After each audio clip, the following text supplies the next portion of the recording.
समझाया तो भाई के पास पहुंची। जब भाई मिला तो भाई से कहती है, हे भैया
बैठे हैं तो उनसे जाके बेटी क्या कहती है,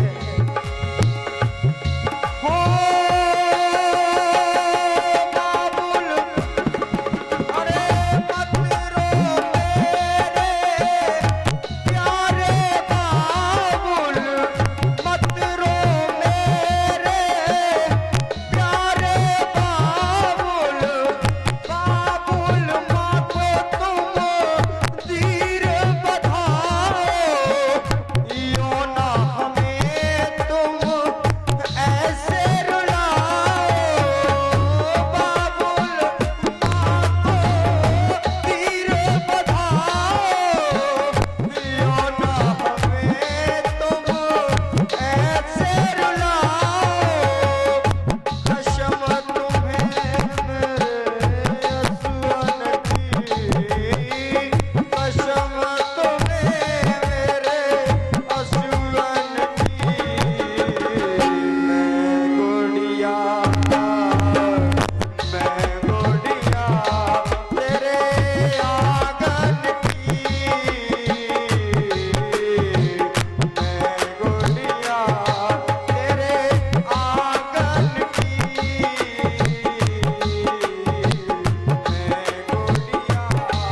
मैं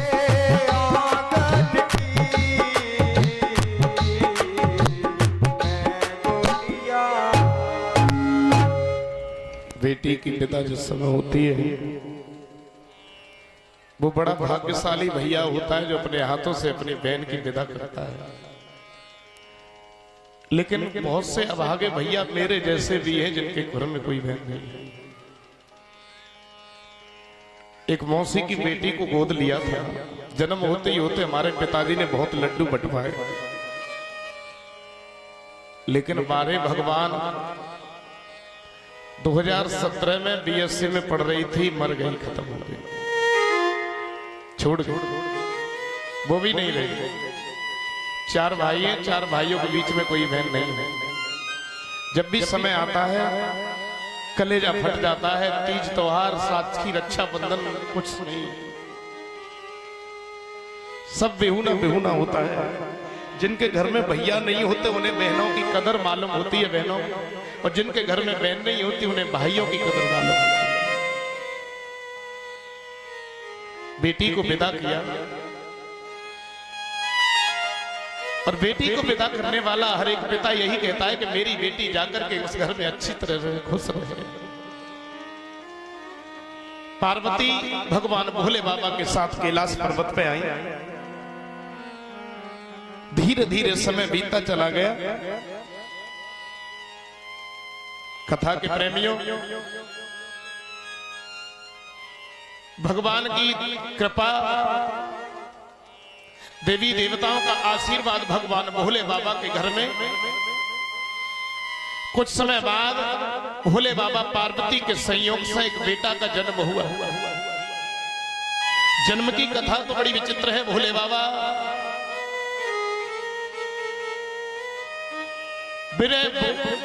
बिहार कर रहे हैं। बिहार करते ही करते देवताओं ने ऐसा नृत्य किया कि भोले बाबा का वीर पात हो गया। और वो वीर पात अब कहां जाए?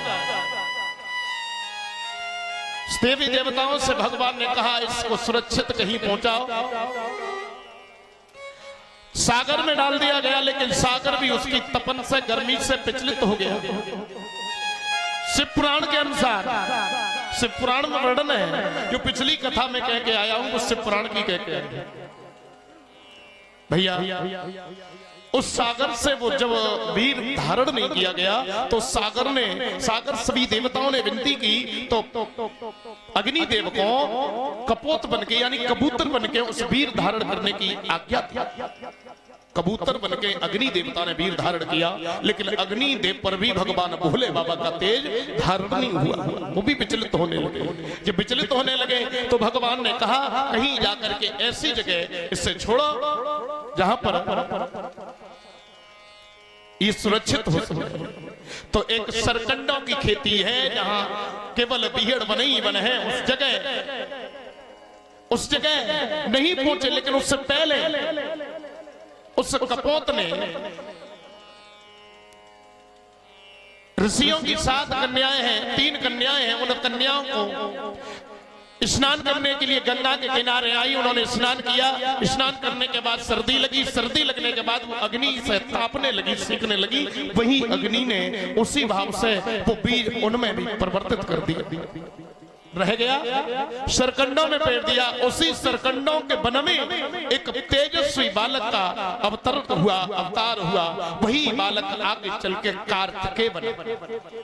बोलिए कार्तिकेय महाराज की। देखिए सर, कार्तिकेय महाराज अभी नहीं मिले। सब देवी देवताओं से जाकर के भगवान ने कहा कि मेरा जो वीर था, मेरा बालक था, वो कहां है? ढूंढो। ढूंढा गया तो उन्हीं वन में जाकर के एक बालक मिला। उस बालक को भगवान के पास लाए।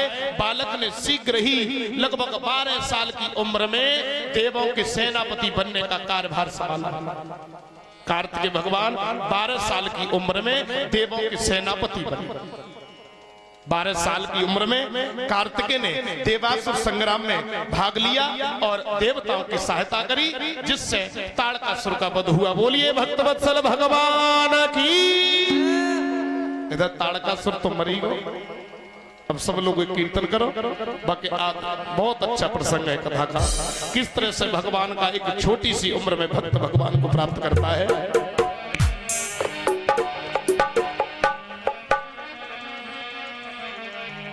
देखो, आप लोगों से एक गुजारिश करता हूं कि मैं जो भी मेरे घर पे गए थे, गांव में गए थे, उन्होंने देखा कि मेरे गांव में मेरा बड़ा मंदिर है जो जखई बाबा का मंदिर है। और जखई बाबा को ऐसा कोई जिला नहीं है यूपी में जो ना जाने। घर घर में पूजा होती है जखई बाबा की। मेन मंदिर है मेरे गांव में और उसी मंदिर के पुजारी दादाजी और मैं भी पूजा करता हूं। मैं भी उसी मंदिर से हूं। तो मैं अपने बाबा का प्रतिभागवत में रोजाना कोई ना कोई भजन गाता हूं। एक जखई बाबा के नाम का सब लोग कीर्तन करेंगे, मेरी सहायता करेंगे।